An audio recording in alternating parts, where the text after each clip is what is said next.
CJP के प्रदर्शन के अंदर एक ही नारा आजकल गूंज रहा है, जो ट्रोल भी हो रहा है और बहुत ज्यादा फेमस भी है, कि सिर्फ अल्लाह रहेगा और अल्लाह का नाम रहेगा। वो एक ऐसा फोरम खोल दिया है सीजेपी ने कि जो भी जिसके अंदर हिंदुस्तान के लिए नफरत है या जिसको इंटेलेक्चुअल नॉलेज ही नहीं है, जिसको ना हिंदुस्तान पाकिस्तान के स्ट्रगल के दिनों की बात का पता है, जिसको कुछ नहीं पता, एक अचानक एक औरत आती है जो 1979 में एक बहुत मशहूर शायर रहे हैं पाकिस्तान में, फैज अहमद फैज।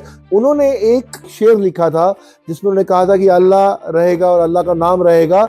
ये उन्होंने लिखा था जब वहाँ के डिक्टेटर जनरल जिया उल हक जब वो अपनी कुर्सी पे बैठे, तो वहां पे उन्होंने एक डिक्टेटरशिप का राज बनाया, पाकिस्तान को दबाया, हिटलर बनने की कोशिश करी। उसके अगेंस्ट में उसने उनके खिलाफ ये बात लिखी थी कि तुम नहीं रहोगे, यहाँ सिर्फ अल्लाह रहेगा, अल्लाह का नाम रहेगा। तो इस मोहतरमा को कोई ये समझाए कि ये अल्लाह और अल्लाह का नाम की जो बात है ये इस्लामिक कंट्री में, और जो जुल्म उन पे, जो जुल्म उस कौम पे हुआ था, उसके खिलाफ ये शेर बोला गया था। लेकिन इस मोहतरमा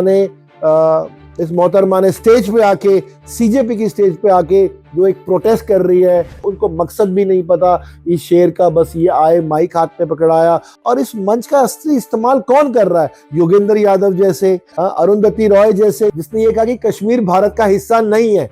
अरुंधति रॉय को कोई अधिकार नहीं है इस स्टेज पे मंच साझा करने का, उसको कोई अधिकार नहीं है माइक पकड़ने का, उसको कोई अधिकार ही नहीं है इस देश में रहने का। अगर उसको कश्मीर पाकिस्तान का लगता है तो मुझे लगता है कि उसको पाकिस्तान की सिटीजनशिप ले लेनी चाहिए। ठीक है, शरजील इमाम वाली बात करते हैं, उमर खालिद की बात करते हैं। उमर खालिद, शरजील इमाम जो चिकन नेक को तोड़ना चाहते हैं, नॉर्थ ईस्ट को वो हिंदुस्तान से अलग करना चाहते हैं। आज महुआ मित्रा जैसी वहां पे आके अपनी बात करती है। आम आदमी और न्याय और नीट परीक्षा, एजुकेशन, एक छात्र का हक, एक एजुकेशन सिस्टम की लड़ाई, वो सारी लड़ाइयां खत्म हो गई।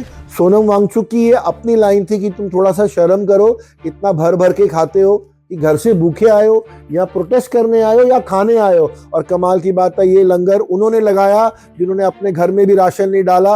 अचानक ही मुसलमान लीडरों में कहां से इतनी दया भावना आ गई कि वो यहाँ पे लंगर लगाने लग पड़े। तो आई थिंक थोड़ा सा इस बात का ध्यान देना चाहिए और मिसगाइड होने से हमारे को बचना चाहिए।